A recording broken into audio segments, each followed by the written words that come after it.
can see you're gonna hit him. Ah! God. Trying to switch coffee it up. over here, Mike. Oh man. Well, all right. Welcome to the shift. You bet. Welcome to the shift with Mike and Joe. That's Mike's new thing, throwing the pillow, and who's he going to throw it at? So suspenseful. One of these days, I'm going to go hit yourself. Oh, shoot. See, you shouldn't have told us that. You should have just done it. Oh yeah. That would have been really funny. But now I know it's going to. Now you know it's an option. Anyway, pretty sure this is episode number 32, and we got Andrew Dorbin from PRS Guitars here today. Thanks for having me, guys. Yeah, man. Thanks for coming, dude. Thanks for reaching out to us. Sure. We've had a couple people reach out to us so far, and I'm not saying this to be nice, but just to be perfectly honest, like, you're the only one that we're like, yeah, let's have that guy. Definitely. We've had a couple other like really weird ones. Wow, pressure's on. Yeah. No disappointment, no. No, the bar's like really low. Oh, great. What I'm saying. Yeah. Good. I'm not going to name any names, but yeah, some of the inquiries we've had are like, yeah, I think we'll probably skip that. Jamie Lee Curtis. Yeah. Yeah, man. So anyway, Andrew Dorbin, you are the lead videographer at Senior. Senior's a better word. Yeah, it's a word. Yeah. Yeah, it's a big team over there. So the title is not that important. It is a big team. How many people work over there? The total factory number, I think we're either just shy of 500 or, just over, somewhere in there. Yeah. It's a big place. So we've said over there a couple times, and it's usually a good idea to mention that we have had some views in like I don't know, Latvia, and across the pond, a couple. So anyway, we are on Kent Island, which is like the Paul Reed Smith Guitar Factory is like right over there, like a mile away from us. That's right. Which is pretty cool. Real quick. Yes, real quick. Maybe this isn't quick, but for people that don't know about Paul Reed Smith Guitars, sure. Can you tell us a little about what makes them different than other guitar companies? Sure, yeah. Let's see. Well, I think the biggest thing that makes PRS different than other guitar companies is Paul. Yeah. The guy who founded the company is still there, and he's not just the name on the building. He's the guy going around and making sure everything runs right. He knows our names. He is there every day, and he's a great dude, genius. Great builder, incredibly curious, and it's a great place to work. It's a real family vibe, and nice. We say 500 people work there, but it has like this. Everybody knows everybody feeling. Yeah. Very Eastern Shore. So it's cool that it's here now. Yeah. It's wild, man, that, I mean, I play guitar very badly. Mike plays guitar, and, anyone who... Mediocrely. You play guitar well, except for when you do that dumb thing that I don't like. He doesn't like octaves. I'm a bass player, so I get the low octave crap. Okay, I got you. Yeah, I was going to say, it's funny to me sometimes when I mention PRS to, non-musicians, Sure. It's still wild that some people don't know what PRS is because, everybody knows Gibson and Fender. Sure. But in my mind, PRS is like, it's like they're one of the three, It's PRS, Fender, Gibson. They're all kind of... Even more so now, like more like the one now because... Gibson, the quality controls. Right. PRS feels like it's a step above. Yeah, I mean, we cut our teeth on that too. And that's throughout the whole business. Quality is first. We're not trying to send out instruments that aren't going to do the job that they need to do. Yeah, like even your, I got an SE over there, and it's like, even those, sorry, Joe, messed the ottoman up. Even those are like, I gig with it. It's like I didn't have to do any. I mean, I put a bone nut on there and a couple things, but I didn't have to. Sure, it wasn't like buying a classic vibe Squire that is affordable, but you got to like do a bunch of stuff to it. Yeah, I totally understand that. And Jack Higginbotham really kind of like, who is our COO over there at PRS, kind of took the SE to the next level. It's been. What is this? This is the 25th anniversary of SE. Yeah. Is it really? Wow. This year's 25th anniversary. That's crazy. That's wild. And, he flies over there to Indonesia where our factory is and works with them all the time. I mean, this is not just hey, we're building overseas guitars and we're just trusting they're going to abide by our design. Yeah. You know, we're there, we're making it happen. We're teaching the same techniques that we have here at our headquarters to those luthiers there. And they've really taken it off and run with it. They're great guitars. Yeah. They are, man. I have one. The one I have is a single cut hollow body. I think it's the Zach Myers. Yeah, it's awesome. It is awesome. Semi-hollow. Yeah. I'm a sucker for an F-hole. Yeah. Yeah. Maybe that's the wrong thing to have on the internet, but I said it. I'm a sucker. Yeah, man. So, okay. So you do, you are the senior videographer over there. Can you tell us about that? Like, what do you do on a daily basis? Yeah, well, that's funny. Everyone asks that question. They're like, okay, well, you know, what's a day in your life like? And it's never the same every day, you know? We've got a marketing team over there. We're close knit. I think we're like 10 people or so. And we shoot demos. We do product demos primarily, but we also do like internal content, teaching videos, that kind of thing. And then we put a bunch of videos out for YouTube and social media and all that kind of stuff. And we showcase all the hard work those gals and guys do over at the factory. I can imagine it's probably a challenge to capture, I mean, an instrument like a PRS that's so visually stunning. Sure. To get to like capture that on a camera. It is challenging. I mean, there are different challenges. So your SE probably has a carved top, but like a Fender or a Gibson, not all the tops are like carved. So you have flat reflective surfaces. And you guys know with all these lights and that kind of thing, that can be challenging. Yeah, it can be. Yeah. But with the PRS, you've got the carve. And it kind of can be accentuated with lights, but it can also be a problem. I mean, you can see in some of our videos online that, you know, some are more challenging to light than others. Satin guitars versus gloss guitars, they have different kind of needs. Yeah. And then capturing the sound is a whole nother. Totally. Yeah. And that's the big thing is like Paul says, you know, you fall in love with your guitar when you see it, but when you hear it, it's like, that's what really cements it. Hell yeah. But we make great looking guitars, but they are ultimately tools to play music. I mean, we don't want them just hanging on walls. I know a lot of people give us shit for, you know, being the doctor lawyer thing, but that's it's not a thing, you know. It's just there are plenty of people that collect guitars, sure, but we want them played, man. Yeah. They're tools. Yeah. You probably do sell a bunch of those or some where it's like, you know, a $30,000 guitar to some lawyer and it's just like hanging on his wall. Yeah. And I mean, there are plenty of people out there that want private stocks, and there are a lot of people that want private stocks and actually play them too. Not too long ago, we had the first 3 private stocks ever built back at the factory. Oh, wow. And they're in mint condition and they're incredible. But you know, we all hope when they leave the factory they get played. How does the private stock thing work? Can anyone just be like, I have a bunch of money and I want to come in and spend it? Or sure, I mean, essentially, right?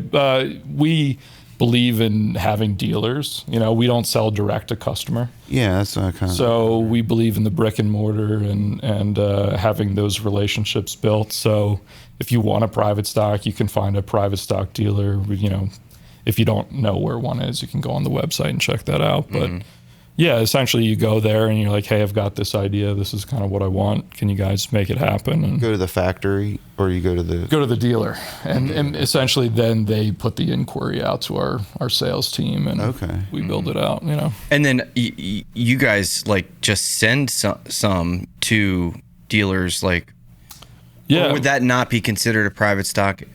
I've seen some beautiful PRSs over at like Baytunes Guitars. Yeah, totally. Well, Baytunes, I think, is a private stock dealer, if I'm not mistaken.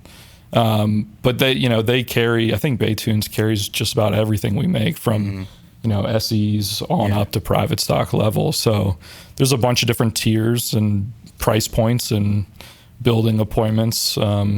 everything from, guitars that aren't so flashy and gorgeous to, painted ones. So is the term private stock doesn't Yep. necessarily refer to custom designed by a person who's buying it. It just is a line, like the higher end line. Sure. Well, they make models, like private stock models, which Okay. are like, we designed this thing and it is this tier of instrument, right? It's got this certain aesthetic, certain build quality. The private stock team is a smaller team that builds those guitars. So it's basically cherry picked all of the best builders of the whole factory. And those are the ones that build the guitars.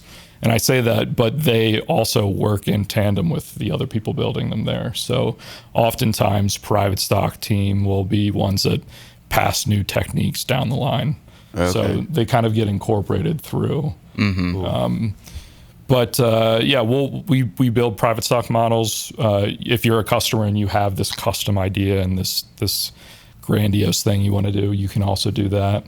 But yeah, the private stock term came from Paul Smith. He had a private stash of wood that was just like the coolest of the cool stuff, and it kind of sat in his office for a while.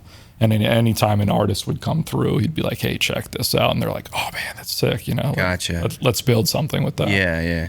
So the name eventually evolved into private stock, and in '96 they built it up and created a whole new line. Yeah, Because we had Justin Taylor on the podcast recently, and he was saying he just bought didn't he say private stock? Wasn't that what he? I think so. And he was describing like go into the factory and Sure. picking wood and all that. totally. And I think there's certain levels of dealer that can like bring people in and pick Okay. stuff. And I know a lot of dealers, like let's say you're in California, and you want a private stock flying out here to pick out your Right. wood. Not necessarily the easiest thing to do. But we'll Skype with them or Zoom call with them, and they can pick out their woods, or we'll take pictures and send them to the customer and be like, okay, choose between these 3 maple tops, or what kind of oven call do you want on your acoustic guitar, that kind of thing. So Okay. yeah, we work. Private stock especially works very closely with the dealer and the customer.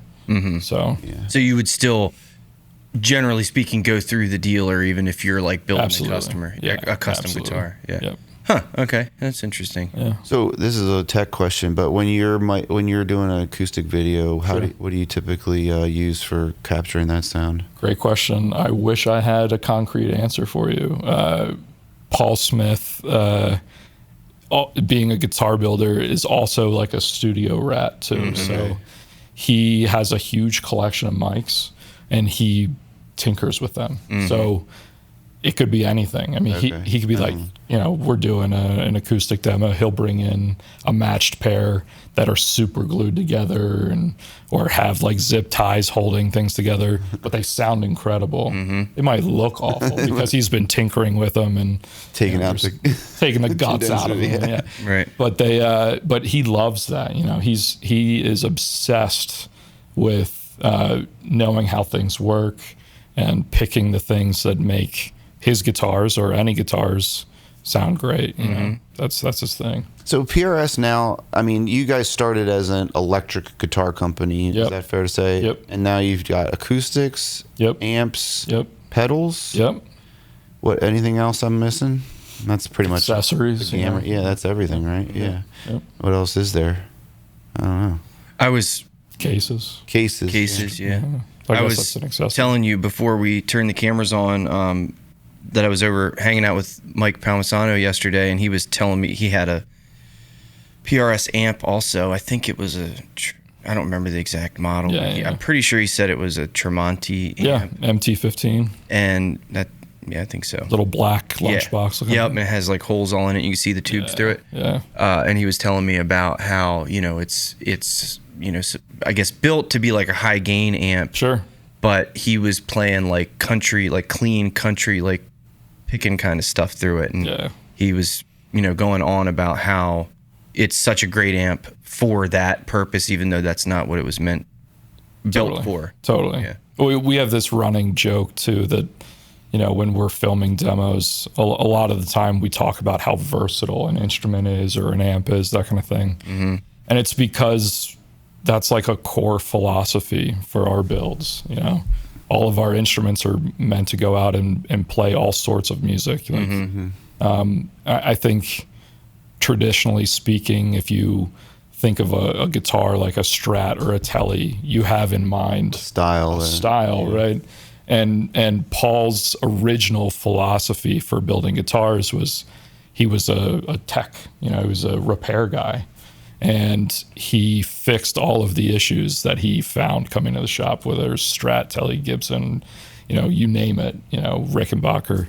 And he took the best of those ideas and distilled it down into what ultimately became his guitars. Mm-hmm. So, yeah, his core philosophy is having versatile instruments that can play whatever you want to play. Yeah. And your sound becomes your sound and less of, oh, that's a Tele sound, you know? Mm-hmm. Want it to be the Mike or the Joe sound, you know? Yeah, I mean, I actually had like sound. A Les Paul and a Strat, and I would kind of alternate between them. And neither one of them really I was never really satisfied with either one. And then I got that SE, and it does both things better, I think, than the thing itself. You know, it's very versatile. That was the goal, I think, initially too. Like those were I think the two most popular guitars at the time when he started actually building them. His first guitar, and I'm going to encourage both of you to come over to the shop and take a tour sometime. Love to do that. The very first guitar that Paul ever built is actually over there.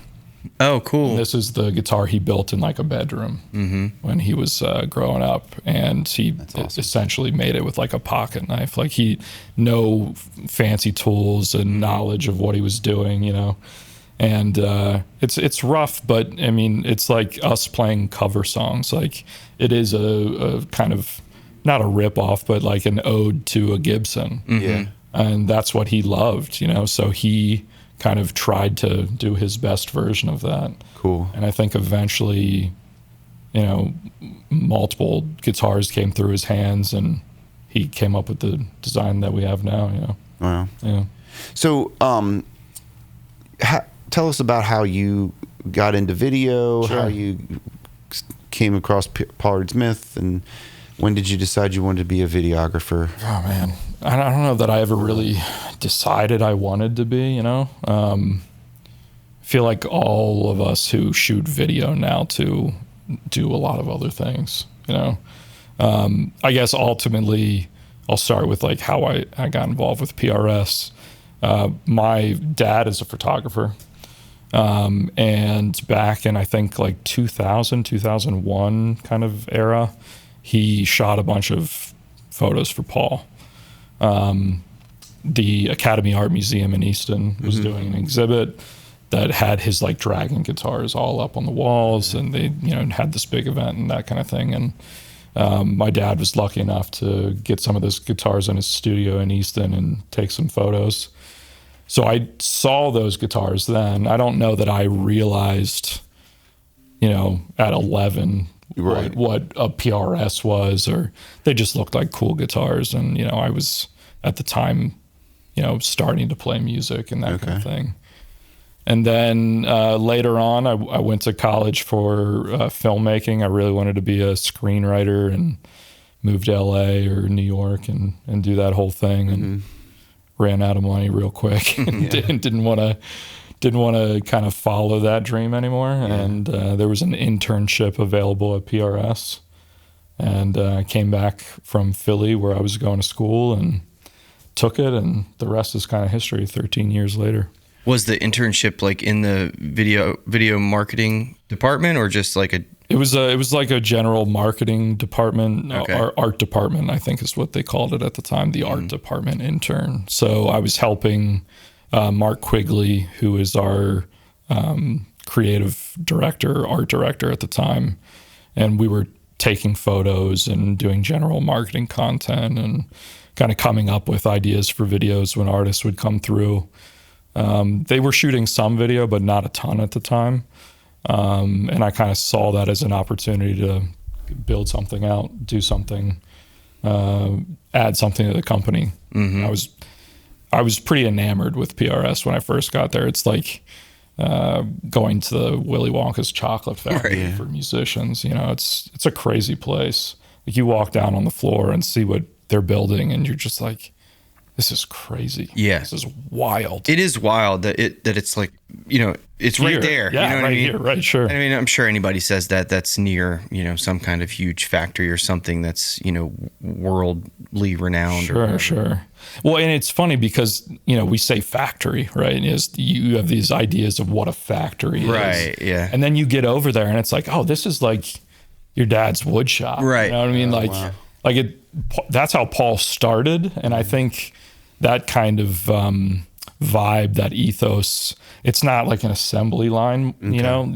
There are parts of the factory, obviously, that have to have more organization to have that flow and get processes right. But it still has that, like, man, dust, sawdust, tools, people just getting in there and making stuff out of raw wood. And it's like, it is wild to see blanks of wood move through and eventually become this instrument that you love. It's wild to me. I'm sure it is, man. Still. You mentioned the word factory. I have not seen it with my own eyes, but I've seen plenty of footage, Sure. on YouTube and not even just on the PRS channel, but like other, other channels that have toured Probably it. Mike's channel. At some point too. And that is what it looks like. It's like a huge, giant wood shop with a bunch of woodworkers, you know, aprons and stuff and chisels, and you know what I mean. It's not like It is so cool, man. I'll bet it is. It doesn't, like, you hear the word factory and you think of like, the Model T going down the assembly line kind of thing, and people, robots and shit. But the footage I've seen does not look like that at all. No, and you speak of robots, and we're in this weird time where like robots and AI, and it's like, it's kind of crazy.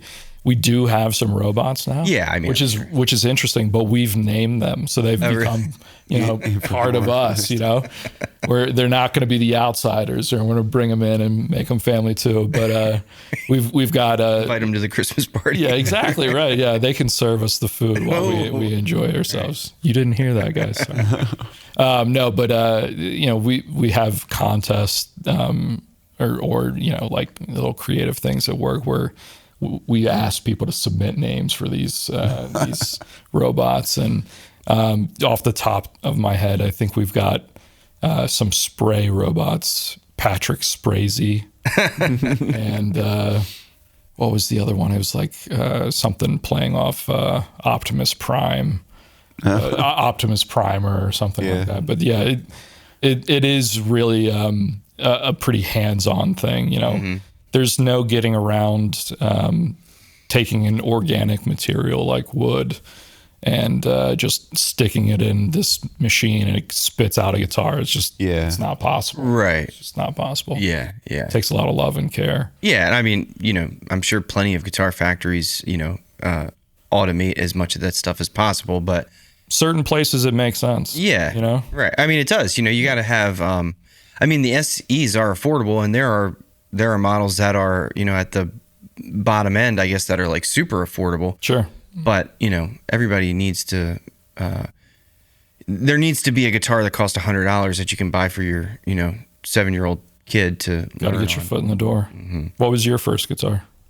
My first guitar was an Aria acoustic. Gay. Yeah. It's a gay name. It was cool. It was all black though. It's very, very medieval Aria, Yeah. Game of Thrones. Yeah. It was a terrible guitar. Was it? Yeah. It wasn't terrible, but it's not a good guitar. Yeah, But yeah, I still suck at guitar, so. Oh, we're all pretending. Yeah, well. We're not on tour. We're all growing all the time. We're all growing. What was your favorite? What was your first guitar? My first guitar, well, I think my personal first guitar. Private stock PRS? Yeah, exactly. Yeah. My first one was a Guild bass. Oh, wow. Not bad. Yeah, it was. My parents, I really wanted it, I think, because it was blue.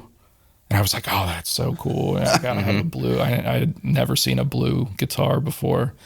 And it was way out of my price range. my parents were like, absolutely not, we're not doing that. And for Christmas, they were like, okay, we'll split the cost with you. You mow lawns and use your allowance or whatever, And I eventually got it, and yeah, it's kind of cool. Means more to you that way too, really for sure. And like an idiot, I've stripped it and refinished it. And you didn't like the blue anymore? It's just being a stupid kid, thinking that I knew better, and painting it a number of times, and now it is a non-functioning instrument. I hate myself for it, for sure. But one day it'll make its return. I know enough people that have the skills that I didn't have to put it back together. You could get it refurbished, probably. Yeah, I know a few people. So, what about you? What was your first? My very first guitar, my uncle gave to me, and it was like a K, I think, or a Harmony or something, and it was like action like that. The first one I ever got, bought, or my parents bought it for me, was a Yamaha. a PV Predator. Something like that, PV something. And then I had a similar thing with Epiphone Les Paul over Garrett Park Guitars, Bird's Eye Maple.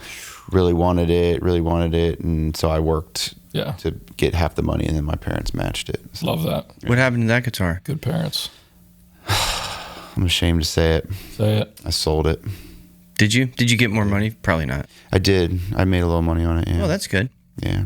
I was going to ask for Mike, because Mike probably wouldn't ask this, but if you guys ever mess up a guitar, do you ever throw it in the dumpster behind PRS? We not okay to take.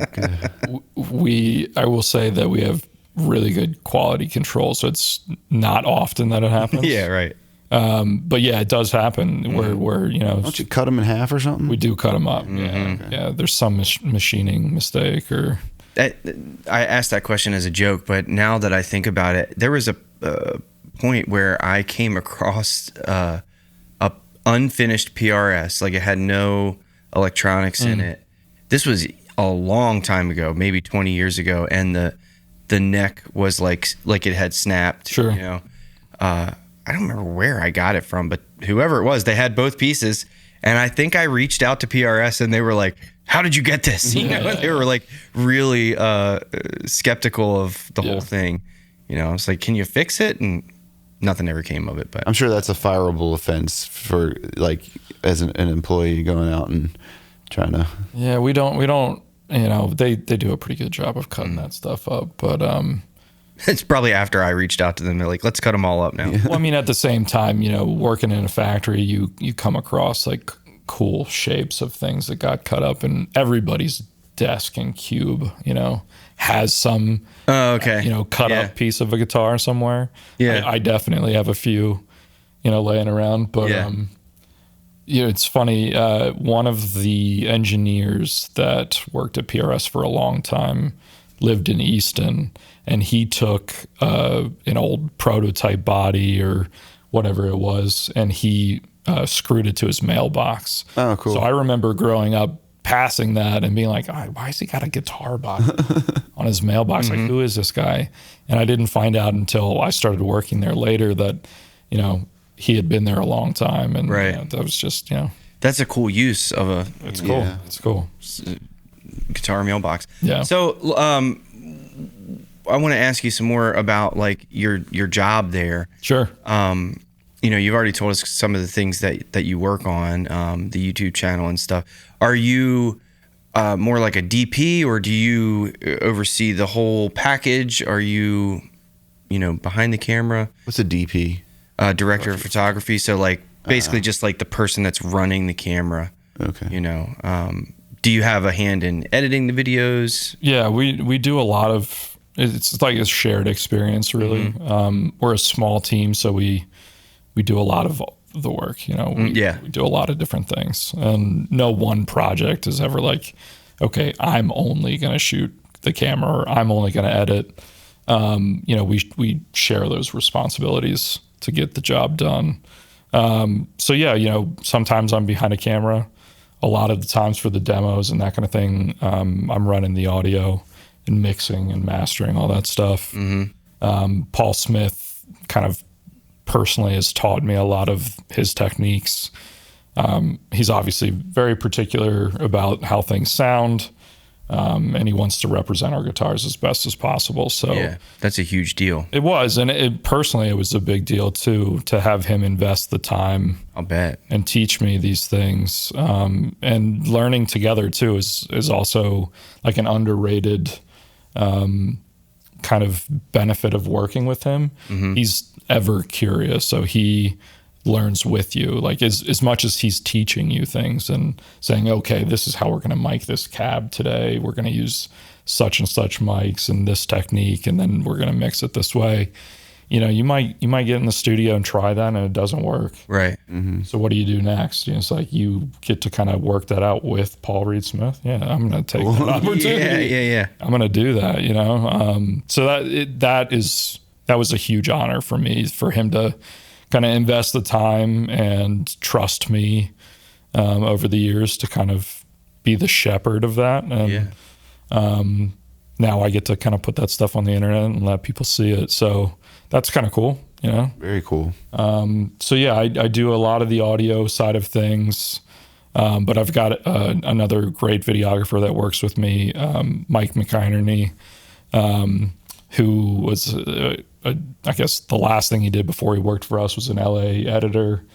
And he's come over and he's been a huge asset. He's a fantastic editor. He works at a speed and his brain works in a way that mine just doesn't. Yeah. So we play off each other really well. Like over the years, we've kind of developed that kind of ebb and flow of you do this, I do this, I do this, you do this. And yeah, it's a team atmosphere for sure. That's awesome, man. Yeah. So the gear, I mean, you mentioned Paul has a bunch of mics, but as far as cameras and stuff, that's PRS gear that you have access to. Yep. And I'm assuming you have a bunch of gear that's yours as well, or I do. I've got gear of my own at home. Sure. do you do anything videography wise outside of PRS? I have. I don't do a ton of it right now, just because I've got a young kid at home. Yeah. And by the time I get back there, you know, I'm kind of in dad mode. You know? Right. Yeah. But yeah, I've done stuff over the years, whether it's weddings or more corporate or commercial kind of things. I've shot a bunch of that stuff over the years. And I've done things outside of PRS, like for Paul's band, shot videos for them, or through PRS, I've made relationships with like Johns Hopkins University and shot some stuff for them too. So. Okay, cool. Yeah. What's the most fulfilling, like creatively fulfilling thing you've done at PRS or anywhere? Or anywhere. Wow. I was going to ask that question, Mike. Were you? How about I just say the most recent? Okay. We put together, our team put together a documentary on Ted McCarty, which, if you are not familiar with Ted McCarty, The serial killer? it does kind of have that name, that ring to it. But Anybody named Ted, you know? yeah, exactly right. No, this guy is probably the exact opposite. He is essentially the grandfather of what we know of electric guitar today. I mean, there's a model named after him, right? For sure, yeah. We've got the McCarty model over at PRS. Oh, okay. It's named after him. Ted was Paul's mentor, and he was the guy kind of running Gibson guitars in the golden era. Okay. So we put together a documentary about his life and about Paul and his relationship and how that kind of shaped what PRS eventually became as a company. And that was the most recent like big project. That was a really fulfilling one to be a part of and help share that information to everybody. You know, it's pretty cool. So where will that go? It's on YouTube. YouTube, okay. Yeah, it's on YouTube now. Okay. Yeah, so you can check it And out. what was involved in shooting that? A number of interviews of people that knew Ted, including his daughter and a ton of employees over at PRS. And then it was a lot of collection of archival stuff. We had access to a lot of different photos of Ted from growing up through his daughter. We also had some audio recordings of his autobiography and right before he passed away. And, PRS, has had an extensive relationship with Ted. So he had been in some old marketing videos from the 90s. in early 2000s, I think. And we got to use some of that footage. So you got to hear straight from the horse's mouth, essentially. Cool. Yeah, it was really nice. Do you have any stories of like shoots that you were doing that didn't go so well? Yeah, I've got a few. We work really hard on planning and prep to make sure that kind of thing doesn't happen. But unforeseen things do come across our tables, and things go sideways. But my favorite of those is the first time I ever filmed Carlos Santana. Oh, wow. Yeah, and we went to the Warner Theater in DC, and I got to film him backstage before the show, and we did this great interview, and Paul presented him with a new guitar and all this stuff, and we're essentially putting together a little, 8 to 10 minute video piece with him about his relationship with us. And this was probably pretty early on in my time, within the first year or two of me being at PRS. And we sent him the edit after, some time in the editing booth. And his team sent it back and said that we made him look fat and old. And I felt terrible about it, because damn, that's Carlos Santana. He's like an idol, Yeah. So it was really disappointed that never made it to the air. But it was I have a copy of it for my own personal. Was there anything you could have done to not make him look fat? Yeah, we had hired hair and makeup and that kind of thing, and I think he turned it down at the time. Okay. And the couch that he was sitting on kind of put him in a position, it made his stomach pop out. I could have put, your pillow here. Yeah, like on him. Behind him maybe, and propped him up a little more so he looked better. But, learning. You learn these things over the years. Nobody's going to do it right the first time. So what's it? Do you have a list of projects that you have to complete, or does Paul come up with the idea of hey, we want to do this thing with Carlos, and then Sure. what's that whole process like from the idea to the end product? Yeah, I guess it really depends on the project. As a marketing team, we're led by Judy Schaefer, who is an incredible creative director over there and kind of oversees all of that stuff. Working with artist relations, obviously, we'll do artist related content, and we have signature models for artists and that kind of thing. So that's a beast in and of its own. But Judy does a great job of kind of seeing the big picture of what the business is doing, what products we're putting out there, and how our company can best support those products going out to the world. Obviously, ultimately, we're trying to sell guitars, but we're also curating the greater image of PRS in the company, in the world, and the ethos of the music industry, right? So a lot of it just comes down to timing and what product we're going to be putting out there, or if it's an anniversary year, how are we going to support that anniversary and tell the story of PRS in a creative way. Sometimes that doesn't involve video at all. There's plenty of projects that we don't get involved with, and then there are bigger projects that the whole company gets involved with. Right. So you've met John Mayer, I'm assuming. I have. Man, that must be wild to just be it is meeting these people and videoing them, and it really is that kind of cliche thing where it's the world is so much smaller than we really think it is. Speaking of John Mayer, his first album was recorded here on the Eastern Shore. Did you know that? I did not know that. Yeah. Can you get John Mayer to come on the show? Yeah. I'll put in an inquiry for you. Thanks, bro. Appreciate it. I got you. But no, he's a great guy, and a lot of people ask, what is John? What's he like? And the truthful answer is he's just like us. Just a guy. Yeah. You know, He's a watch guy too. I was going to say he's a watch nerd too, on a different level than you and I are. Much right? different level, yeah. Yeah, I'll bet. Yeah, no doubt. But he is, you know, just another guy. And in the sense of what he's like to work with, he's very business forward. He's like Paul in the sense that he's obsessed with the music. Like there isn't a moment where it's not him, like it's not oozing out of him. Right. The last time he was here and I got to, you know, work with him a little bit, you know, he's singing in between takes and coming up with new songs and new riffs and writing songs all the time. There's no time when that brain is not thinking that kind of thing. And then on the sense of like a greater business level, you know, he knows who he is and what he wants to represent, and you know, he's a pretty decisive person. So I would imagine that you have to be, man. You Yeah, know, when you're yeah. like at that level with anything, like you gotta be. You got to be true to yourself.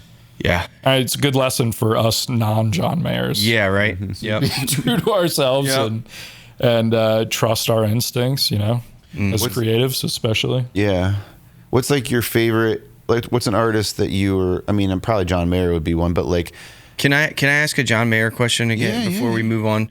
You mentioned that his album was recorded on the Eastern Shore. Yeah. At PRS or where? No. So Studios. with Shay Springer? Shay. Do you know Shay? What a great dude. Of course you do. Of course. Yeah. What a great dude. Yeah. Shout outs to you, Shay.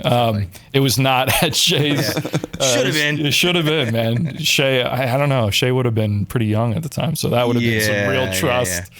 No, Could you but imagine though John Mayer recording with Shay? That would be so cool. It would be cool. It would be great. I'm sorry. It's all good. It's all good.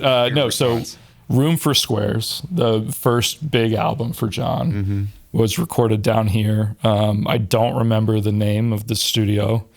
I think it's like a personal home studio. Does it say it was like at a big house or something? I kind of do remember hearing this. I think it's towards Oxford, St. Michael's area. But yeah, it was recorded right here, which is just like bonkers because growing up, you know, we know that album. You know, we know those songs. Yeah. To think that that happened here instead of, you know, New York, LA, Right. Chicago, something like that is just crazy. Yeah, that is wild. Yeah. That is pretty crazy. A big house. I mean, that's kind of not just Maryland. Right. Have you seen Shay's setup, like what he has now? I've not been to the new spot. I remember the old spot at the factory building. Yeah, like the warehouse kind of spot. Yeah. I went over there shortly after we had him on here, and it's just like that. Like, but it's an interesting house. And when you walk in there, you're like, was this house built to be a home studio? You're like, just the way that it's all laid out. Yeah. I think he like bought it. He like, when he bought the house, he was like, this would be a perfect. That's the idea. Yeah. He was kind of telling us that on that episode. I don't even think they were really looking to move or just kind of thinking about it, but they saw that and he was like, yeah, this is perfect. That's cool. Yeah. I just saw Shay's father-in-law. He took a tour recently over at PRS, but yeah, awesome. Shay's an awesome guy. Yeah, definitely. Really knowledgeable guy in the studio too. Yeah. Super knowledgeable. Yeah, he's very unassuming. Yeah, totally approachable. Yeah, for sure. You had a question that you were going to ask. What's like an artist that was like awesome for you to personally that you were like, wow, this is somebody I'm really a fan of, and like I'm excited to meet them. At PRS, you're saying? Well, I mean, that's what I was thinking, but I would take. Not at PRS. Yeah. I guess I'll start with PRS. You can talk about non-PRS stuff. It's okay. This quickly became. I know we're all musicians, so it's like quickly a PRS-y episode. Yeah. Right. Jimmy Herring was a big one. Who's that? I don't know who that is. Jimmy Herring played with the Dead for a while as a guitarist. He was, wow. No. Dude, it's still, I just thinking about it, it kind of like my hair stands up on end. But this dude came in and he is also like that Shay build where it's like totally chill, acts like he's no big deal. And then he cranks up an amp and the first note he plays, full body chills. Wow. And I had not experienced in person another musician playing just for me, not a concert in that kind of setting where that happened. Yeah. And I was like, well, this is different, you know? And he's an insane player. I guess so. If you played with the Dead. Yeah, he played with the Dead. He's played with a number of different bands over the years. Like he sat in with them, or he was like part of the band for a while? He was part of the band for a while. Really? Yeah. I didn't even know. I'm not a huge Deadhead, but Yeah. I didn't know they had a... Yeah, and I mean, the Grateful Dead has had different, versions of itself. Yeah, over they the have, years, for right? sure. Dead and Company's the big one everyone talks about now with John in it. But he was incredible. And he had this technique on the guitar where it sounded like he was playing harmonica. But it was like, you know how you've probably heard guitarists talk about their influences and how they develop their sound or how they learn to solo and that kind of thing. And like Carlos talks about listening to saxophone players and like taking notes on their techniques and the way the notes come out of a saxophone versus out of a guitar and trying to incorporate Even that in. phrasing's different. Phrasing's because way you- different, right? breathing involved, yeah. So, and Jimmy was doing this thing that just was like a harmonica. He was using his trem on his guitar, and it was just like, it was hard to think in the moment and like do my job. Yeah. Oh, you were incredible. Were you shooting video of it? Yeah, I've got footage of that exact moment. And Drop the camera. just like, oh man, it was insane. It's so cool to when you're filming something and like what you are filming is just amazing. Yeah. It's like such a... I think that's one of the most difficult things. Really? I personally try and I like embody that too. It's like I want to go find those things that interest me. Yeah. And I'm lucky enough that my job that pays the bills gives me that. Do you mean that it's difficult to find those things, or it's difficult when you're actually shooting? Well, I think it could be both, depending on what your job is in terms of what you're able to capture, what's around you and who's going to pay you money to do those things. But when you find those things and you get to be the one to capture it with the camera, it is difficult. I think it's one of the most underrated aspects of being a videographer, a camera person, photographer, is removing yourself from an insanely incredible moment and just focusing on the job of having to capture it. And sometimes it sucks because you want to be in it. You want to step in and just watch and like be the observer, but you're ultimately allowing others to observe through your lens. Right. And you don't want those viewers to be thinking about, oh, wow, this was really captured really well. You just want them to be focused in on whatever. Get the cameras there. Yeah. You are the vehicle to show them this awesome thing that's happening. And I remember the time where that really got in the way for me. It was like a big lesson learned. In high school, I was filming the men's lacrosse team, and they won a game to go to like a big playoff. And I remember I was on top of the top of the stadium press box filming, and I also had played lacrosse briefly, and I was so invested in what was happening in the game that I just stopped filming, let the camera drop. No. And I was just like cheering and just like, hooting and hollering, having a good time and celebrating. And, I was basically the team's videographer so they could review the tape and learn and get better and that kind of thing. Just your feet. And they watched it back and they thought it was hysterical. But they were also disappointed because they wanted to relive that moment. And I didn't capture it for them. Right. And I was extremely embarrassed. And, rightfully so, they gave me a good, jeering for it. But, it's like, that was a good lesson learned. And I think we all make those mistakes. At least you learned that lesson at a young age at a high school lacrosse game. Good point. Good point. Yeah. Yeah. Don't take your eyes off the prize. Yeah. That's true, man. That's true. I mean, I couldn't imagine. I've never... When you said that it was difficult, my first thought was like, I find it easier. But then my next thought was like, I've never been responsible for capturing a big moment some of the like that. stuff Yeah, that yeah. you probably have captured, and I've never. I guess I have like some concerts where, you know, I thought the performance was amazing, Sure. and I'm like, this is really cool, and I find myself like not looking through the camera but like watching it directly, but nothing on that kind of level. So I think there's part of it where there's like the relationship of capturing emotion too. When you have a camera, your instincts are drawn to certain things, right? It is your third eye essentially. So how do you bridge the emotional connection that you have of what's actually happening in front of you with what you want ultimately someone else to feel while they're watching what you capture? And I think it's at least for me, it's a more difficult bridge to kind of be on, because, you know, you could let your emotions get the best of you, and then you don't get to convey that message, or you don't get to capture that moment. But if you completely shut it off and you don't connect with what's happening in the room, Yeah.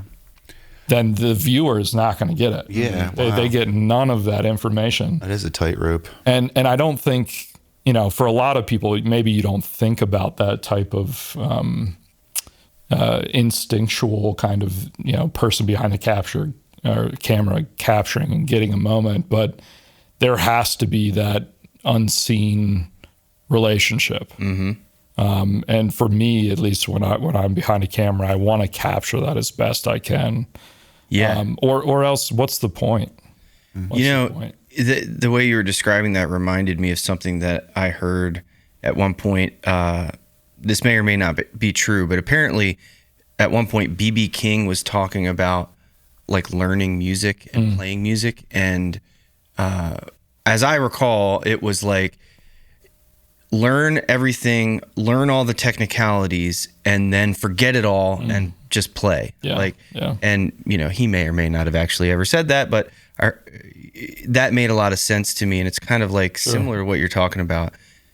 Or it applies anyway. You know, you learn everything about the camera, all those technicalities, and then try to just like have it be an extension of yourself, you know? Yep.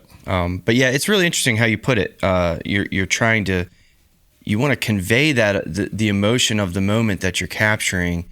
So you have to stay connected to it, You can't get lost. but you can't get lost in it. Can't let it like overwhelm you so that Totally. your mind forgets about what you're actually trying to do. For sure. Yeah. It's a difficult, you know, rope to walk. And I think, you know, different situations, different scenarios, you know, shooting like a corporate video versus, you know, capturing a concert is very different, you know, or, you know, shooting a music video or making a documentary, totally different fields and different applications. But the artistic side of being a camera operator or a photographer or videographer, you can't underestimate that instinctual artistic relationship with your subject. Yeah. Do you ever, Mike asked you about, you know, something that's gone wrong. Have you ever like, you know, forgotten to set one particular thing on the camera that's like, oh my God. Or forget to hit record. Yeah. And you missed the best take. Yep. Yeah, of course. Yeah.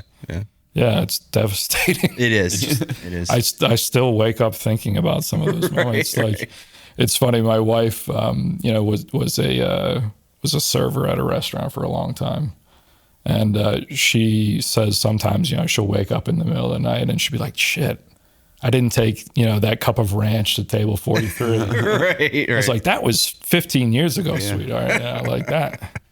But no, I have the same feeling. It's like, God, man, I forgot to do this, or, you know. Do you use checklists or anything like that to? Yeah, sometimes, you know, especially with packing gear and making sure that everything gets there and we get all of it home too, you know. Yeah. Definitely lost some things over the years or broken things over the years. Yeah, that happens. Yeah, for sure.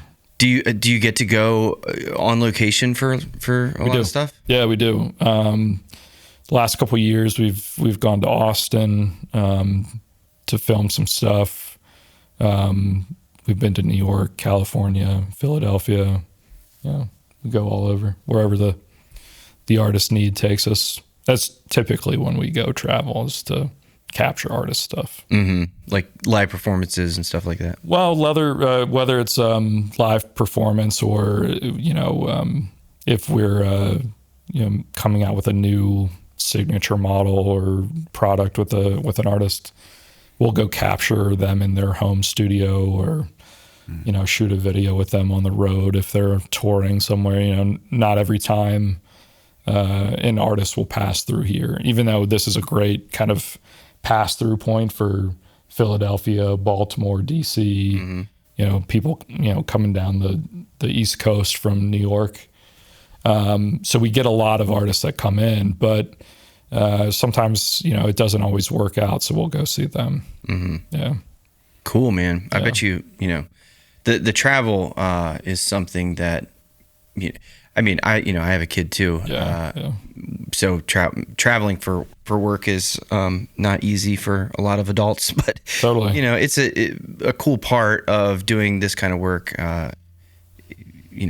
Even people who do like wedding videography, destination weddings and stuff like that. Takes away the weekend. Yeah.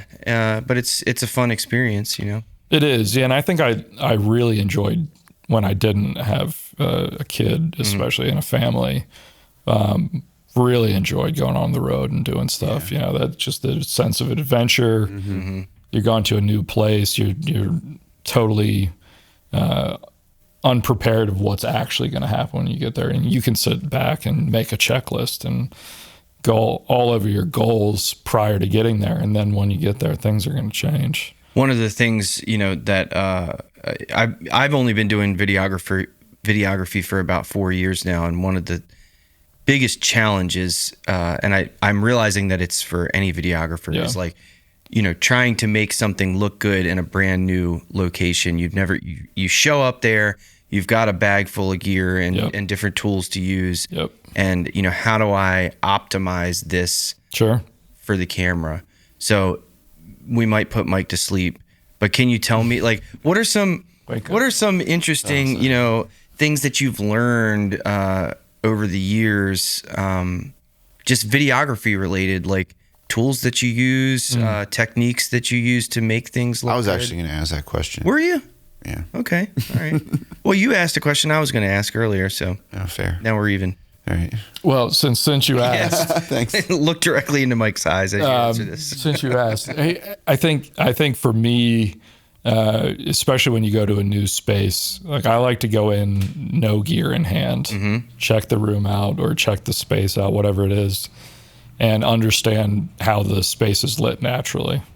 I mean, if you can use natural light to your, best abilities, that's great. You're talking about like with windows, not like how it's or even just whatever's built in. Yeah. I mean, not everything needs to be lit professionally with big lights and staging and that kind of thing.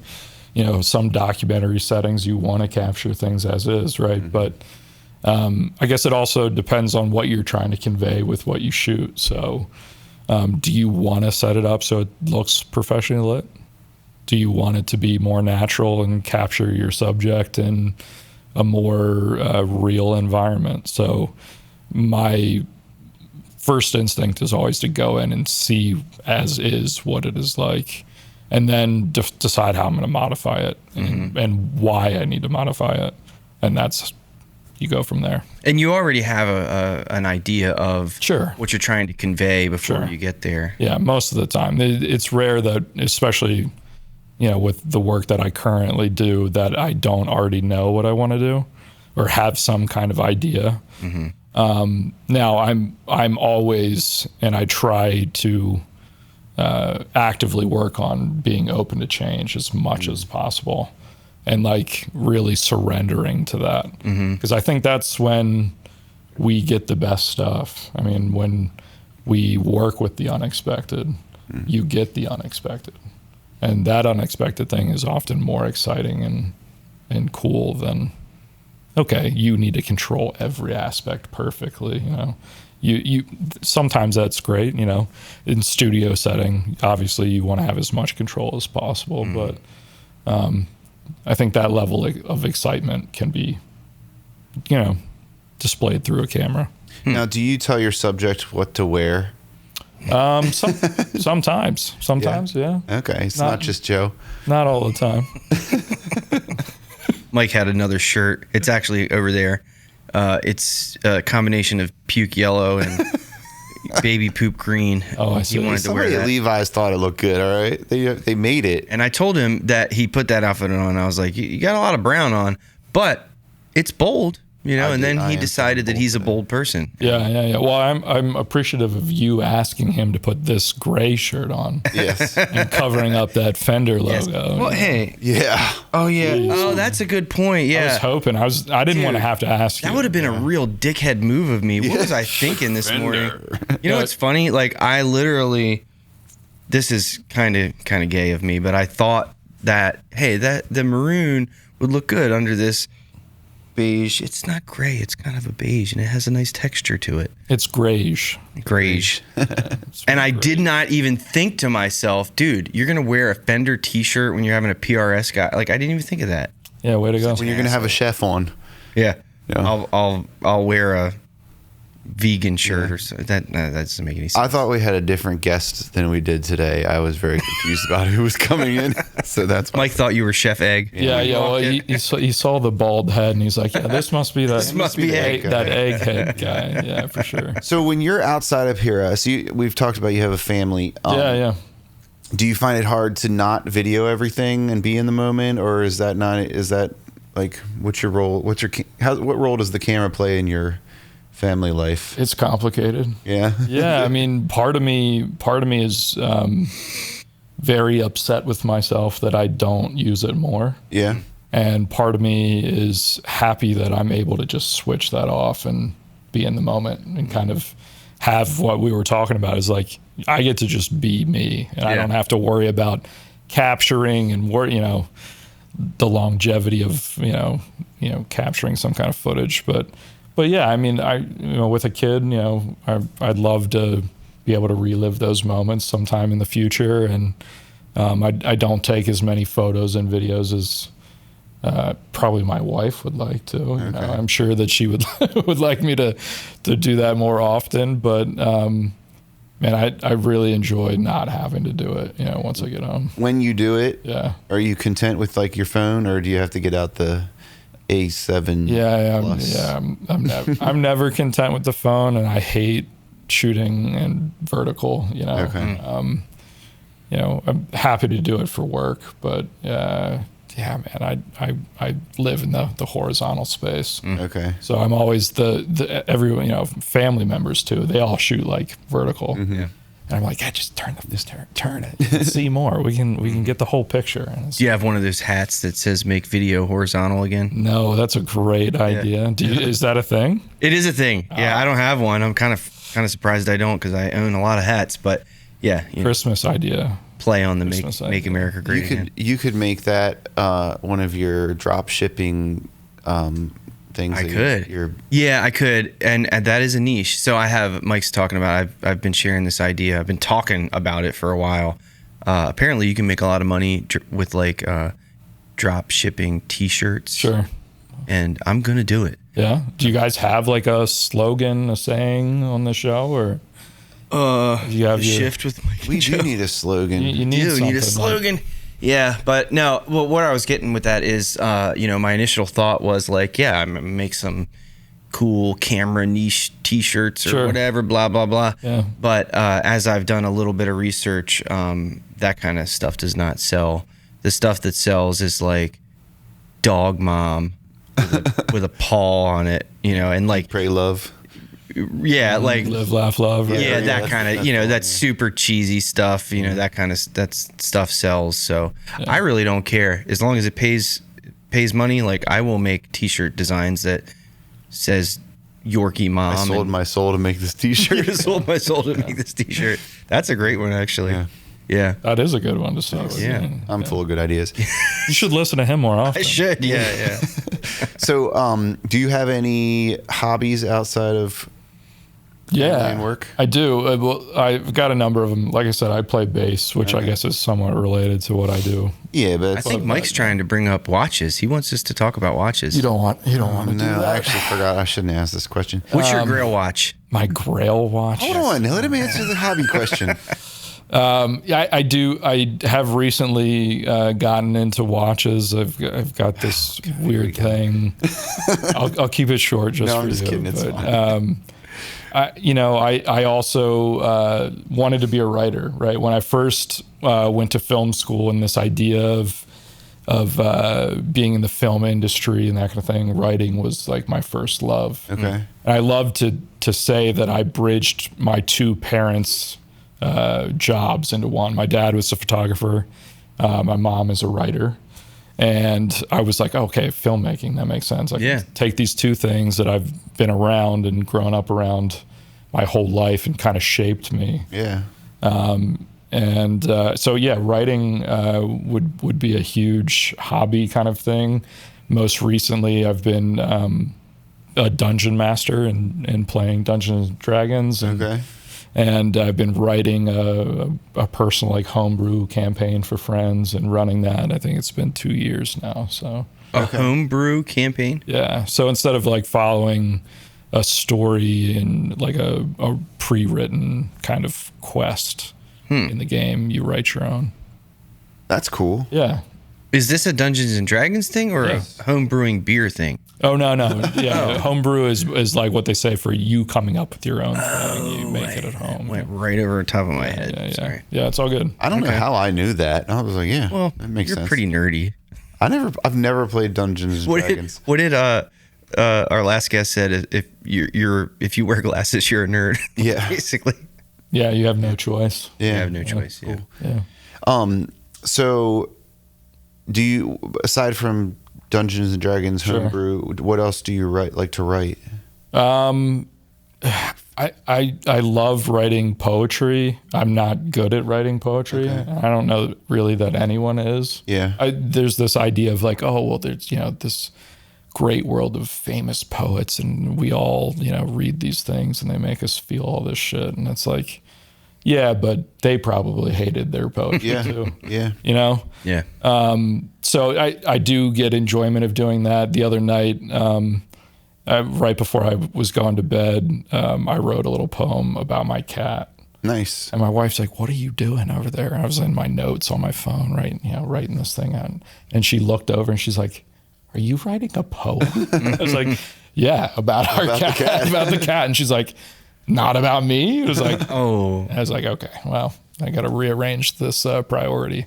Yeah. But yeah, no, I love writing fictional stories. I love writing poetry. Really, I love reading too when I have the opportunity and see something that inspires me. And that kind of stuff is really interesting for sure. I used to read a lot of screenplays because that's what I wanted to do. I was going to be a screenwriter. Maybe one day, maybe I'll sell a script one day. But. Well, that was my next question is, if PRS, God forbid, disappeared tomorrow, what would you do? What would you want to do? Man, I've thought about that a number of times over the last 2 years because there have been personal things that came up in my life that threatened my ability to stay at PRS. Let's hear about those. No, I'm just kidding. We could talk about that a little bit. That's honestly a big part of who I am right now, but I'm a cancer survivor. Wow. 2 years ago, is it 2 years? Yeah, 2 years ago now. I got diagnosed with testicular cancer and started my kind of journey with that battle. So immediately, I had to put work on pause and focus on that and going through treatment and all that kind of thing. Yeah. So I thought about that kind of thing a lot, if PRS is going to disappear and what am I going to do, if I make it through this kind of thing. I eventually had ideas of shooting living will footage. So like, people make their will for their family before they die and that kind of thing. But taking that idea and filming the person before they die. Oh, okay. Like So- they do in the movies where they call everyone in the room and there's like a video of the guy Exactly. saying, Yeah. I'm leaving this to this person. Yeah. That is a movie. You see that in movies. Yeah. Yeah. But kind of taking that idea, but then making it a more romantic thing. So instead of you just saying, okay, you get $100,000 because you're my daughter, and you get $300,000 because you're my wife or my ex-wife or whatever, you take it as an opportunity to gift them with life experience. So you interview them and they tell you about, how they grew up, or they reveal information for their family that, maybe they weren't comfortable sharing themselves while they're alive, stuff like that. that's a cool idea. Yeah, kind of an interesting. Did you do any of that? I haven't done it. I've had a few people inquire about it, and my mom, as a writer, has talked to people. She ghost wrote a book for a guy, and through conversations with her, we kind of came up with that idea. We've not done anything with it yet, but Was it Donald Trump? it was not Donald Trump. It was not, unfortunately. I feel like we would have made more money, or maybe we wouldn't have. I don't know. I don't know. So that's a cool idea. Yeah. So I think video would probably be in the equation. Okay. I've also thought about not doing that at all. Like maybe doing something completely different and being a chef. Yeah, you thought about that for real? I'm the cook in our house, so I'm a decent cook. So yeah, I don't know. I always kind of thought that would be a cool. Yeah. Like I could kind of handle that, and it's creative and it's For sure. communal and A lot of creative people enjoy cooking. Yeah, and it's the shared experience too. Yeah. You're making something for someone else to consume. It's the same thing we're doing with cameras. Yeah. That's true. Have you ever noticed that when you what? That's true. Have you ever noticed? Well, it's the same thought. Like, have you ever noticed that when you make food, Yeah, even if it's great, even if you make something that's amazing, sure. it just doesn't taste as good as if someone else made the food. I vaguely remember seeing an article recently that scientists have proved that the sandwich made by your loved one, your spouse, tastes better than the one you make yourself. I would 100% disagree because my wife is Did you make some banging sandwiches? She's not going to put the amount of mayonnaise I want on there. First of all, she's going to skimp on the mayonnaise. This sounds like a wife problem, Yeah. less of a sandwich problem. I like to have full control. And if I go to a sub shop, they're gonna portion control the meat. I want to be like, you know what I mean? Yeah. So, but I don't know like maybe a steak at a steak place would be. I make a pretty good steak though too. I don't know, but there's exceptions to every rule. Yeah, So basically, you are the best cook that ever lived. I am the best. Yeah, He didn't write this article, is what I Yeah, right. No, he didn't. It was not written by Mike Waskey. Yeah. yeah. Well, you better keep that opinion to yourself when Chef Egg comes on here. Okay, yeah. Well, we should let him cook us something. I Do you think think- you should. Well, I mean, I've got a microwave in there. A microwave. What if he brings us food? He won't See you us Monday. before then. Oh, you could set up a little tray table and a little skillet. Just or turn something, the shift with Mike and Joe into a whole cooking show. Show, yeah. That'd be pretty cool. That would be cool. Maybe it's just a sandwich. You guys assemble a sandwich together. Yeah. Maybe. Yeah. Yeah, it's You funny. bring an ingredient, he brings one, Chef Egg brings one, and then boom, you have the shift sandwich. Oh, it's kind of I'm bringing odd to talk hard-boiled about a different guest on the podcast. Yeah, I with feel a pretty di- disrespected. Yeah, I'm You sorry seem like about the kind that. of guy that gets Yeah, offended. you didn't know who I was when I showed up. You're and not now, interesting you know, enough, Andrew. Jeez. So I like to ask people this too. Joe's going to make I know fun what of this me. is gonna. I know he's gonna ask you. No, you don't. You already kind of asked this question though, more or less. No, I didn't. Do you have any routines that you follow? Ooh, routines. I'm not great at routines. Okay. Yeah, my wife is very routine oriented. Yeah. I mean, with a kid, yeah, I've got routines. Right? Okay. She has routines, I should say, that I follow There you go, to yeah. make sure that things go great for her. For myself, I wish I did more, and made a more routine lifestyle. But I'm trying to work on that, get better at that for sure. I'd like to start cold plunging. Yeah. Yeah. Nice. That's good for you. Yeah, I take cold showers, especially in the summer. Yeah, I did that too. Yeah. But I'd like to, jump in the cold. I think the cold plunge might be easier than the shower I because think so. the shower's like it's like all over you, and it's Constant like you're cold. not your whole body getting it. Yeah. It's like you're reacclimating every time you move, whereas the cold plunge is just all at once. Like when you go to the ocean, this is like a thing I've noticed. I have 2 daughters and a wife, and then I have 2 boys, and like the girls are like they want to like inch their way in, and I'm just, like. And guys are just like. Do you force your kids to take cold showers? No, I'm talking about the beach. Oh, at the beach. Sorry, I missed that part. Yeah, like make my family take cold. No hot water. Get in there. Yeah, it's a money saving thing. It's probably why you. I wouldn't put it past you. All the hot water's used up by the time you get. That actually is pretty true. Like, All right, so you're not doing the cold shower thing anymore? I do it sometimes. I don't do it as a routine though. I'll do it like after jiu-jitsu to like. Yeah. Repair muscles and stuff, but I was doing it like every morning and I would time it and all that stuff, and I don't do that anymore. So, have you ever seen the YouTuber, the Wheezy Waiter? You ever seen that guy? He makes really off the wall videos. He's pretty hilarious, dude. But I was telling you at the time that he does all these things where like, I quit alcohol for 30 days. My wife and I quit alcohol for 30 days. Here's what happened. But they're like funny videos. And one was like, I took cold showers for 30 days or whatever. I don't remember what the outcome was, but it was a funny, Nothing. It was a funny video. The outcome was they got cold. It was a lot of footage of like him like standing there like getting ready to get in the shower, and he's like, I don't want to do this, and then he'd like just jump in, and Yeah. I don't know, it was funny. Yeah, I mean, I'd love to have more routine in my life. I think it would definitely benefit. Like I see the issues with not having enough routine for sure. And I think about them, and then I do nothing about it. Sometimes I'm torn about routine because like I have some routines, and then when I don't do them for whatever reason, I feel all off. I'm like just like don't feel right. Is it the putting things in order in your head to know or partially guarantee a better outcome for you?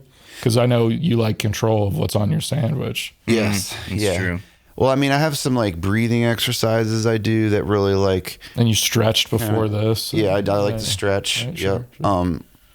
I like to drink a protein creatine drink in the morning, and when I don't do that, I feel like something's not quite right. You know, so it's like if I had never started doing any of that stuff, Right. it'd be fine. I wouldn't even care. you Right. know? It was, yeah. Yeah, that's a conundrum. It is. Yeah. So That was my big word of the good episode. word. Good word, Joe. Yeah, thanks. Normally Mike throws in 2 or 3 big words, and I just say small words. We're small people. The words I use are not even. No, they're not. They're like sometimes they're not even the right word. It's like no, they're always the right word. They're always the I right can't word. always define them, but then when we look them up later, it was the perfect use of that the word. validates. Yeah. Yes. Yeah. No, you do. You have a good vocabulary. Thanks, buddy. I don't That's know if also I a would big call word. that stretching though. It looked more like just like laying on the floor. It was a quick stretch. Yeah, that wasn't a full stretch. That was more of Some of the earlier episodes, Mike literally gets out of his chair and falls on the floor before we turn the cameras off. He's just done talking to me. He's like, I've had enough. Yeah. Well, it's Over hard to do. Yeah. Yeah. Well, I think you going back to the routine too thing. Everyone's like, "Oh, I'm on my personal health journey," and this, that, and the other. It's like, yeah, we're all on that fucking journey, man. You know? We're all wondering, if we're doing the right things, eating the right shit, but or stretching enough, cold plunging, whatever the new thing is. But coming out of surviving cancer, like that is like on the forefront of my mind when I wake up. It's the first thing I think about when I wake up. It's the last thing I think about before I go to bed. Am I doing enough? Probably not. I'm still trying to figure all that out. And cancer is still very much a mystery for everyone. Why do people get it? Is it stress related? Is it environmental? Is it self-inflicted with your vices? Who knows? Yeah. So I'm trying to work on that and trying to figure out what's going to be best for me moving forward. And I'm also trying to like surrender to the idea that it doesn't need to all happen today. Because then I get overwhelmed. And it's and just then like, it doesn't happen at all. Yeah, and then I fall back into that thing where it's just like I'm on cruise control. Have you made any changes like since what is having? And I'm not. This could be routine or like what you eat or that kind of thing, but also just like your mindset. Like what's changed since? Yeah, I think mindset's definitely a big one. I mean, your perspective shifts greatly when your life suddenly is at risk. You don't know. No one ever knows how much time you have left or, what you're going to do with the time in the future. But when you get diagnosed, it's right there. It's sitting right in front of you instead of being more mysterious off in the distance. So, there's been a lot of mental shifting and kind of reprioritization of how I do things in my life. My daughter is 2.5, and she was born 3 days before I started my first chemo treatment. Wow. So that was pretty wild. Getting that kind of like huge life shift of just becoming a father. And then also... Yeah, that's a lot at once. Yeah, it was a lot. It was a lot for sure. I mean, obviously family, once you become a parent, that's a huge perspective shift of its own. But kind of the decisions I'm going to make are going to be influenced forever by having cancer now, I had a doctor, one of my doctors throughout this journey kind of tell me it's like, everybody has cancer.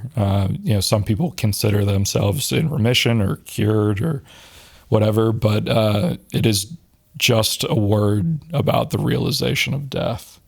And this cancer is going to be what kills me, which is a really weird thing to like accept. And it's just a matter of when does that happen. And, I don't have control of that. I could think I have control of it, or I could do things or set the routine to be a certain way. But ultimately, I don't have control if that stuff really comes back or if it never comes back. So it's hard to kind of quantify what that does to your perspective on a day-to-day life, I can imagine. Yeah. So, but living with that and allowing that to be a part of your mindset does make me more present for sure. Which has been great for family life. It's been great at work. I don't like hold on to things and want as much control as I used to. I think prior to being diagnosed too, like I worked a ton. Yeah. As you guys know, being self-made people, you work. And there's really no time when it's off. Like it's always happening. And I absolutely had that mindset. And I don't know if that contributed to, me having cancer or if it didn't, but I definitely stressed myself out, more than I think was probably good for me. It's hard to say though too, because it ultimately got me to where I am now and put me in the position that I'm in. But I don't know. There are a lot of things that I would say have changed since that happened. A big one that I'll mention just because I'd like to is I've got a nonprofit that I founded recently. Cool. That's aimed at helping and spreading the awareness of the cancer that I had, which is testicular cancer. My nonprofit's called the Wayfinders Testicular Health Fund.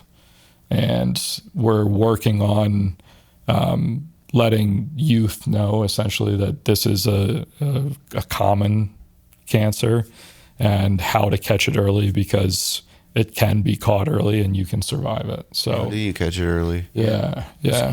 Wondering same thing. What are some early signs?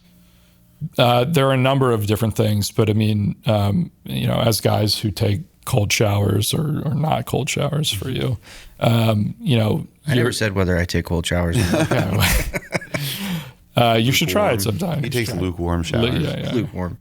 But hopefully you guys are also washing your balls, and while you're doing that, you can feel for lumps, bumps, changes in sizes and that kind of thing. Testicular cancer is a really odd cancer in the fact that it happens primarily to men between 14 and 35. So it's one of those awful ones that happens to young people. Wow. Yeah. But like I said, you catch it early, you can survive it. A lot of people are able to have surgery to remove the affected testicle, which is usually how it starts. And if that happens, you can get away with it not spreading to other parts of your body. Mm-hmm. Mine spread to my lungs and my abdomen and my lymph nodes. So that was unfortunate. So I don't know how long I had it until I caught it. And but it had to have been like some time. Maybe, it could have just spread quickly. My specific strain was called choriocarcinoma. And it's a fairly aggressive one. So it could be fast moving, faster than some of the other versions of it. I think there are 9 other testicular cancer, like sub cancers, and they're all treated differently. So there was definitely a period of time like throughout that journey where I was hoping that I was like one of the, easier ones to deal with. Unfortunately, I had a more aggressive, fast growing one. The important thing is that you just check, the primary warning signs are going to be, lumps, bumps, pain. If you get a, pain, go get it checked out. Don't sit around and wait. It's kind of like, your throat hurts and you're like, oh man, I got to go to the doctor, get some medicine. Your balls hurt, go to the doctor, get them checked out. It's really easy. Yeah. And it could save your life. So how did you catch it? What was the sign? I went to work and I sat down at my desk in the studio to do some editing. And like all of us guys, sometimes you sit on your balls funny, right? And you get up, shake them out, re-sit down. And when I did that, they didn't readjust how I thought they should. And I was like, this feels kind of odd. Mm-hmm. So went to the bathroom, checked on my guys, and one of them was like twice the size it normally was. Mm. And it was rock hard, like golf ball hard. Wow. So just like that, I mean...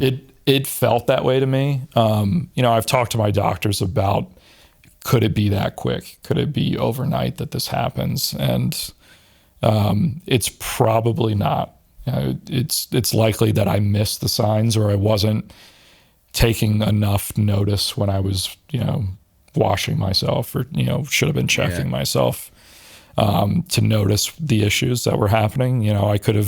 I think about it all the time. Like, did I ignore pains? Did I purposefully just be like, whatever, put some dirt on it, walk it off?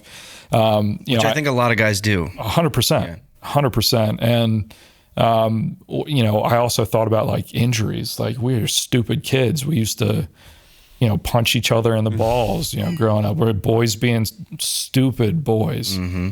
And I asked my doctors about that. I was like, is this self-inflicted? Did I do some dumb stuff when I was young? And according to them, there's no real correlation, at least studied correlation between testicular injuries and cancer. But I mean, your testicular health in general, obviously can be affected by that kind of thing. We're trying to raise awareness of it, as best we can. We're starting locally on the shore and hopefully, branching out a little more. And what was the name of the foundation again? Sure. It's Wayfinders Testicular Health Fund. Okay. You can find us at wayfindersthf.org.net. What are we? I don't remember. You can verify that and I'll put the information for sure. And put it up on here. Cool. Yeah. Yeah. Thank you. Yeah, man. Absolutely. Talk about a shift in your life. Yeah, man. Wow. Big shift. Yeah. Big shift. I can only imagine the life perspective shift that something like that can cause. Yeah, it was unexpected for sure. But I'm grateful for it in this like really weird way. Yeah. It really has allowed me to focus on stuff other than myself, which I think for, a lot of my life, I focused on myself and where I wanted to go, what my career wanted to be, the family that I want to build, or, what my goals and objectives were. And now I kind of have the opportunity to help others and focus on their lives through this nonprofit, but also in just my day-to-day, like walking about life. I'm not saying I'm going around preaching about check your balls all the time, but like the way I approach people and the way I, look at community versus how I looked at it before all of this is completely different, So it's a unique opportunity to kind of, without choosing to shift my life into a different kind of perspective. Yeah. Yeah. And you said it's been about 2 years since. Yeah. So I guess 2.5. I was diagnosed in April of 2023. So yeah, I'm officially in remission now. Okay. Which is cool. The foundation had our first big fundraising event last October. It was called Putts for Nuts. And we did a mini golf tournament down in Ocean City. That's super clever. Did you come up with that? I did. Thank you. It's like I work in marketing or something, and yeah, I've got this foundation that I started, and I've got some great people working with me and kind of mentoring me along the way, because the nonprofit world is a whole other game. It's a whole other business if you want to look at it from a business perspective. And I've got some great people helping me. Graphic designer out of Philadelphia, Alex Militonovich, kind of jumped on early. Also a local Shore guy, but he lives up in Philly now. So any of the amazing art and design that you see on our website or social media, any of that kind of stuff, that's all thanks to Alex and his dedication to jumping on this thing with me. And right from day one, he's been a huge help and making us look official and like we know what we're doing. Yeah. Yeah. We're gonna do what we can. It's awesome, man.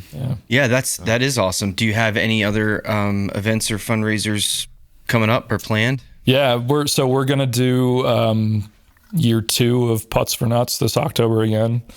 Actually, I can officially announce here, I guess, October 17th of this year. Cool. Will be Putts for Nuts year 2. So we'll do that again. I'm also working with some folks who do comedy around here on the shore, and we're going to do a comedy event to raise awareness and raise some funds, and got some working names for it. So we've got Laugh Your Balls Off, which is It's great. Yep. right on the nose. Or like mic check 1 2 1 2. Okay. Little thing in there, and that's your 6-7 for the day. Yep. You're welcome. Right. Thank you. Joe has been trying to incorporate that more. I really have. Yeah.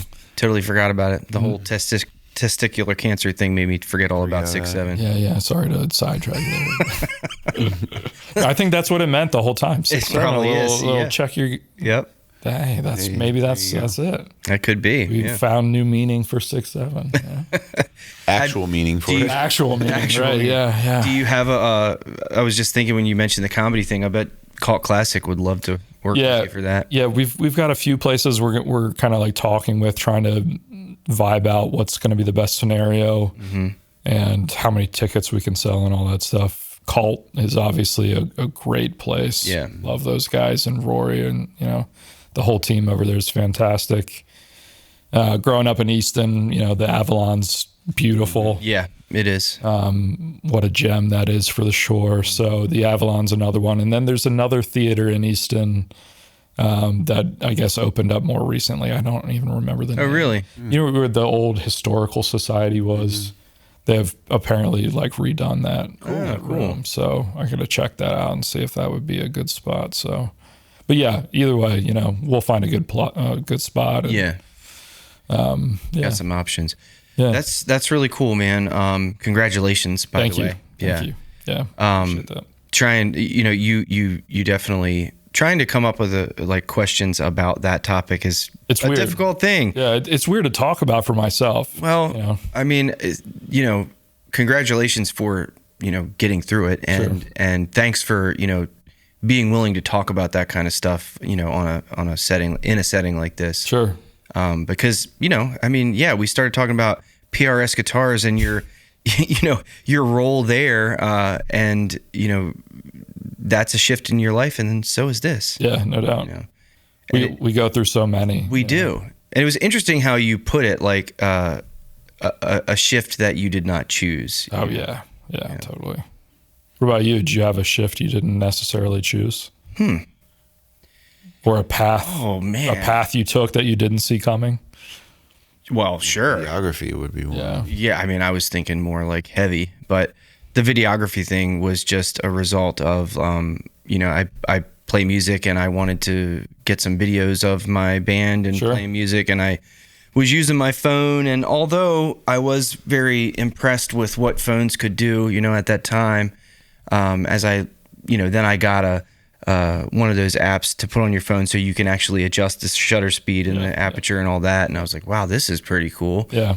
And, you know, that just naturally led me to getting a camera and learning all about it. And, you know, now I'm, you know, dove in head first with it. But a shift that I didn't choose, I guess it's debatable whether I chose addiction or not, but that was a huge shift in my life. You know, that was a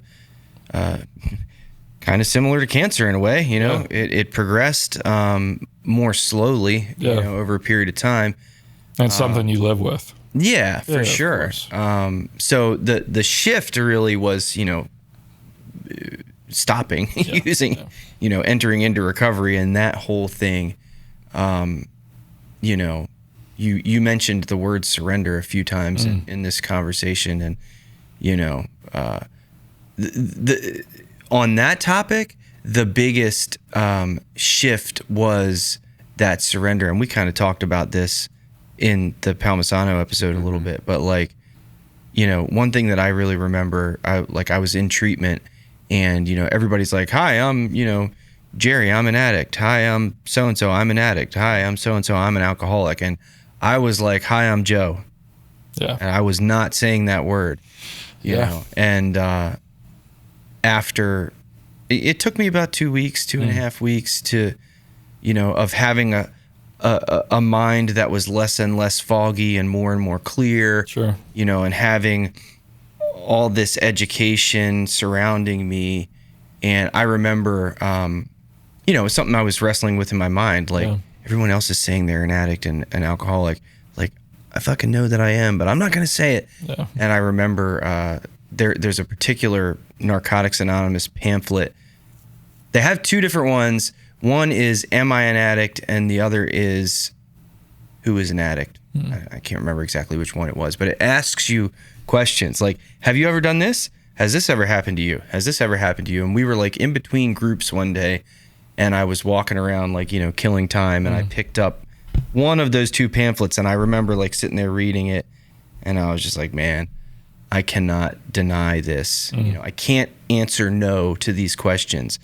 And man, talk about a mental shift. Like, whenever I went to that next group, and I said, I'm Joe, I'm an addict, for the first, like, everyone clapped, you know. They were like, hell yeah, dude, like, way to admit it, you know what I mean? And God, I'm emotional, like, thinking about it. Yeah. That was a huge shift, and I did not choose. I didn't choose to make that shift. I chose to pick up the drugs and alcohol in the beginning, but yeah. That's incredible. Thank you for sharing that. Yeah, man. That's what they say in groups too. Totally.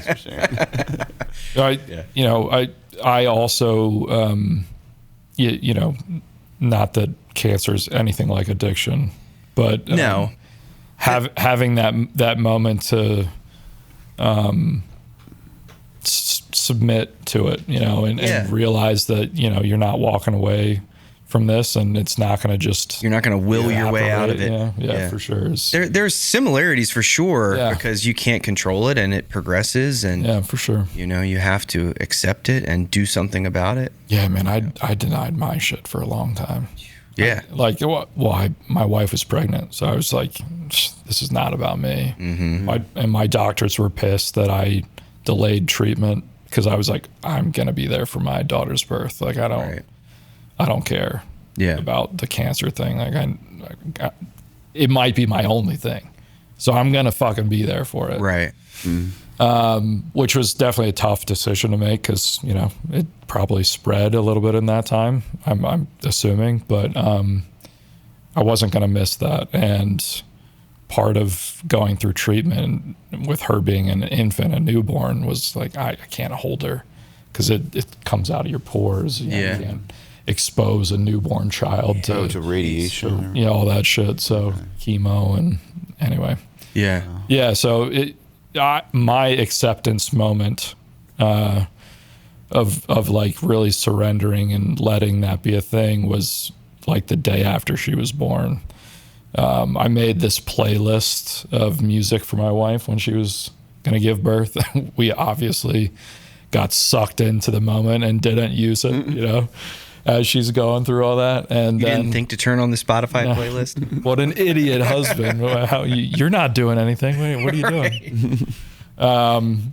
So yeah, right after that next morning, I just like threw on Spotify and hit shuffle of my liked songs. And the very first song that came on as I was sitting there holding my newborn and sitting next to my wife was Riders on the Storm by The Doors. And listening to those lyrics completely dissect my life of what I was going for. There's a killer on the road, and the cancer is you know, it's coming for me, and I can't get away from it. You know, the storm that we're gonna all as a family now have to ride out, and I broke down, lost it. I'll bet. And that was my point of, you know, I've got this thing and I've got to figure it out. And I'm holding the purpose now. It's just like insane. Isn't it? It's a funny thing how, you know, we can think sometimes that, you know, we're not being selfish, or we're like thinking of other people by ignoring ourselves. Oh God. You know, it's like, no, I don't need anything. Yeah. I need to focus on other people. And in reality, it's kind of a little backwards, you know, but it's a weird thing. Yeah. I feel that. Yeah. I feel that every day as a father, just like.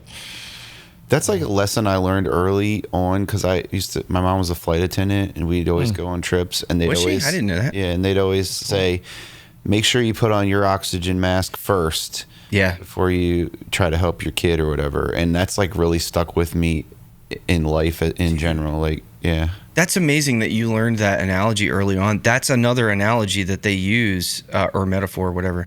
Like in addiction and alcoholism recovery, is like with parents, you know, that, you know, are trying to recover. You have to put on your own oxygen mask first before. Yeah. And it's kind of counterintuitive, or maybe not counterintuitive, but it's like against your instinct. Yeah. Without a doubt. Yeah. Without a doubt. For sure. But it makes sense. Yeah, it does. You know? That's how I justify taking care of that's how I justify going to jiu-jitsu every day. I'm like, well, I mean, I need to take care of my body. You go every day? If I can, yeah. Unless I have a gig or something. But yeah, so don't fuck with him, because he'll body there's no slam you. there's no jiu-jitsu on Fridays, so that one's out. But like during the weekdays gigs are a little more sporadic, so I go as much as I can. So. That's cool. Yeah. I mean, it makes sense though. You know, you're taking care of yourself. It's something that you need to do, and you can't be present for your family unless you take care of yourself. Yeah, it's like I know I'm not going to go to the gym. Yeah. So it's like this is a way to like exercise without really realizing you're exercising. Sure. And plus, if anyone ever attacks your family, you can just Well, now Or- my kids are getting pretty good too, so I'm gonna have a little army of Ooh. killers. Or some of those I love jujitsu that. words you used. You were dropping some really crazy terms before we. I don't remember which one. I think I said I was gonna omoplata you. Oh yeah, that's what it was. Umaplata. Yeah. Yeah, I don't want that. I don't either. I don't know what that is. I don't know but what I it don't is, want, but no parts of that. it sounds like something I don't want to experience. But yeah, and even like spending money on like supplements and stuff to Yep. take care of, and like food, like we eat all organic food, and well, I mean I go to bars and eat whatever's there sometimes, but it's like we have a chance to like turn our health around and teach our kids to like eat well, because like we all grew up eating Fruit Loops and Junk. just box stuff marked as healthy, and it was all a big lie. Yeah. Still have that issue. Oh yeah. Yeah. Dude, my son eats nothing but like I am trying to tell him, Uncrustables. bro, Yeah. you have got to eat something that is not processed. Like, but it's amazing, kids. Like I'm guilty of it. When I was a kid, that's all I wanted. If it didn't come in a box or some kind of package, I didn't want it. Yeah, For sure. Yeah. that's crazy. We better end, huh? Yeah. I mean, dude, once again, thanks for coming on the show. Thanks for reaching out to us. Sure. You mentioned in the email that you thought that you'd be a good fit, and I agree. Yeah, 100%. A lot of interesting stuff. Thanks for having me on. Thanks for having these conversations, doing what you guys are doing. This is great. Yeah. This is the kind of stuff that I also enjoy consuming. Yeah. So I'm glad that there's someone local who's putting this stuff on. Thank you for acknowledging that. And, again, thanks for the sensitive subjects it's difficult to, well, neither one of us knew that, so thanks for bringing it up. But like, it's difficult to navigate that kind of stuff, and like interview someone about something that heavy. Yeah, sure. So yeah, it's Glad to keep you on your toes. yeah, no, dude. I mean, really, it really is. It's like it's that thing where, growth comes from like putting yourself in an uncomfortable position, and not avoiding it. So Sure. And yeah, so dude. does helping other people. If you're not willing to like talk about your past or your problems, then everyone feels alone, like they're the only ones that are going through this, and it's like that's not true. Everyone's going through something that someone else could benefit from their experience. And yeah, absolutely. Word. All right, well, time to wave. So, real quick though, what's your Grail watch? Oh gosh, here we go. Oh, great. I gotta know. Yeah, I kind of want to know too. I mean, who doesn't aspire to own a Rolex or something like that? One of my good friends from college has kind of made that a goal for himself, and he reached it. And it's an awesome watch. It's really cool. I don't know, man. I don't know. There's so many damn watches out there. There are, yeah. Mine's an Apple Watch. That's blasphemy. I know. I'm just messing with you. You're a mechanical guy, I'm guessing. Oh yeah, for sure. Right, yeah. Ditto. The next one is my Grail. That's the way. Yeah. okay. That's the way I'm gonna treat it. I hear you. Yeah. Well, the watch you got on is super cool, and one of the cool things about that watch is like the affordableness of it. Totally. It's an awesome watch, and it doesn't cost a ton of money. That's it. That's it right there. I think most people who are really into watches love watch it. Like, it's classic, the Seiko 5, it's got the date, that is an automatic, right? It is. Yeah. I mean, it is. Nothing flashy about it, but just classic. Well, I'll say this one little thing. The reason that I wear a watch now, because I didn't wear one for a long time, was my wife accused me of not being able to read A regular clock dial. And I realized, like, part of me is like, yeah, I can. Like, I'll prove it. I'm going to wear this. Spend $1,000 on Wear like, this damn watch Every all the 5 time. minutes, you're telling her what time it is. So shout out to you, Meg, for being the reason that now I have another hobby. She calls me a serial hobbyist. You know, it's like Yeah. I know tons of stuff. So. Dude, I'm the same way. Oh, I got one more question. Can I ask another question? Yep, of course. How'd you meet your wife? Oh yeah, I met my wife at a house party in out in the boonies in Greensboro, Maryland. Oh, yeah. down on the way, and I went there with another chick, and I met her, and for that summer, you know, I chased that relationship, and she played it off like she wasn't interested for a while, and eventually, you know, landed it. Nice. Yeah, she's great. She's Cool. great. She's been there through thick and thin. Awesome. Yeah, Cool, man. yeah. Good stuff. Yep. Appreciate Brother, you. thanks again, man. Great meeting you. Thanks for coming on. Yeah. All right. Adios.